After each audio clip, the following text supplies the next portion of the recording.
जय माता की मित्रों। जीवन एक मेला है जिसमें सुख दुख के झमेले लगे रहते हैं।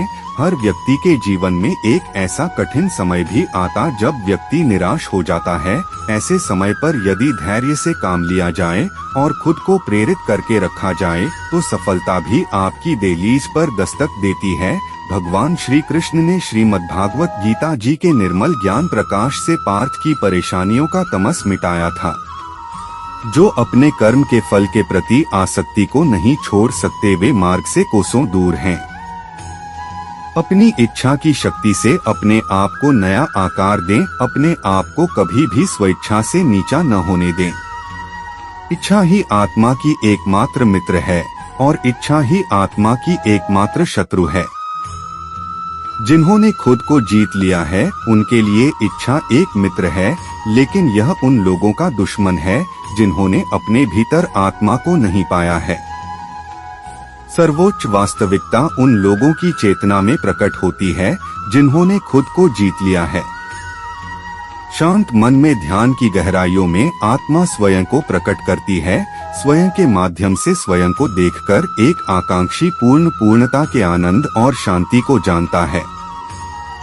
कोई भी जो अच्छा काम करता है उसका कभी भी बुरा अंत नहीं होगा, न तो यहाँ और न ही आने वाले युग में। गंभीर तपस्या और ज्ञान मार्ग से ध्यान श्रेष्ठ है। मुझ पर अपना मन लगाकर योग के अभ्यास से स्वयं को अनुशासित करो। मैं उन लोगों के लिए हमेशा मौजूद हूँ जिन्होंने मुझे हर प्राणी में महसूस किया है। व्यक्ति जो चाहे बन सकता है यदि वह विश्वास के साथ इच्छित वस्तु पर लगातार चिंतन करे।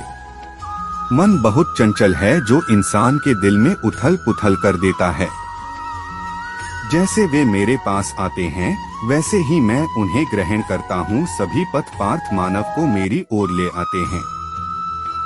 इंद्रियों से मिलने वाला सुख पहले तो अमृत जैसा लगता है, लेकिन अंत में यह विष के समान कड़वा होता है।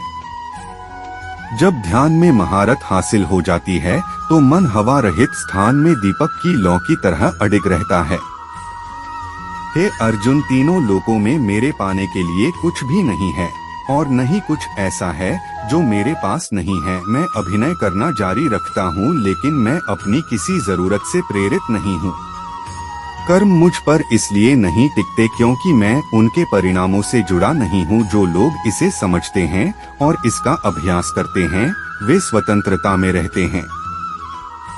ज्ञान की भेंट किसी भी भौतिक भेंट से बेहतर है क्योंकि सब कामों का लक्ष्य आत्मिक बुद्धि है। जैसे आग की गर्मी लकड़ी को राख कर देती है, वैसे ही ज्ञान की आग सभी कर्मों को भस्म कर देती है। अपना काम हमेशा दूसरों के कल्याण को ध्यान में रखकर करें। हर व्यक्ति का विश्वास उसकी प्रकृति के अनुसार होता है। मैं उन्हें ज्ञान देता हूँ जो सदा मुझसे जुड़े रहते हैं और जो मुझसे प्रेम करते हैं। मेरी कृपा से कोई सभी कर्तव्यों का निर्वाह करते हुए भी बस मेरी शरण में आकर अनंत अविनाशी निवास को प्राप्त करता है। बुद्धिमान व्यक्ति का मुख सुख में आनंद नहीं लेता। जो कार्य में निष्क्रियता और निष्क्रियता में कार्य देखता है वह एक बुद्धिमान व्यक्ति है। मैं धरती की मधुर सुगंध हूँ, मैं अग्नि की ऊष्मा हूँ, मैं ही सभी जीवित प्राणियों का जीवन भी और मैं ही सन्यासियों का आत्मसंयम हूँ। तुम उसके लिए शोक करते हो जो शोक करने के योग्य नहीं है और फिर भी ज्ञान की बातें करते हो। बुद्धिमान व्यक्ति ना जीवित और ना ही मृत व्यक्ति के लिए शोक करते हैं। बुद्धिमान व्यक्ति को समाज कल्याण के लिए बिना आसक्ति के काम करना चाहिए। कर्म मुझे बांधता नहीं क्योंकि मुझे कर्म के प्रतिफल की कोई इच्छा नहीं। क्रोध से भ्रम पैदा होता है, भ्रम से बुद्धि व्यग्र होती है। जब बुद्धि व्यग्र होती है तब तर्क नष्ट हो जाता है। जब तर्क नष्ट होता है तब व्यक्ति का पतन हो जाता है। सदैव संदेह करने वाले व्यक्ति के लिए प्रसन्नता ना इस लोक में है ना ही कहीं और। मन की गतिविधियों, होश, श्वास और भावनाओं के माध्यम से भगवान की शक्ति सदा तुम्हारे साथ है और लगातार तुम्हें बस एक साधन की तरह प्रयोग करके सभी कार्य कर रही है। ज्ञानी व्यक्ति ज्ञान और कर्म को एक रूप में देखता है, वही सही मायने में देखता है। प्रबुद्ध व्यक्ति के लिए गंदगी का ढेर, पत्थर और सोना सभी एक समान हैं। निर्माण केवल पहले से मौजूद चीजों का प्रक्षेपण है। उससे मत डरो जो वास्तविक नहीं है, ना कभी था ना कभी होगा। जो वास्तविक है वो हमेशा था और उसे कभी नष्ट नहीं किया जा सकता। जन्म लेने वाले के लिए मृत्यु उतनी ही निश्चित है जितना कि मृत होने वाले के लिए जन्म लेना। इसीलिए जो अपरिहार्य है उस पर शोक मत करो।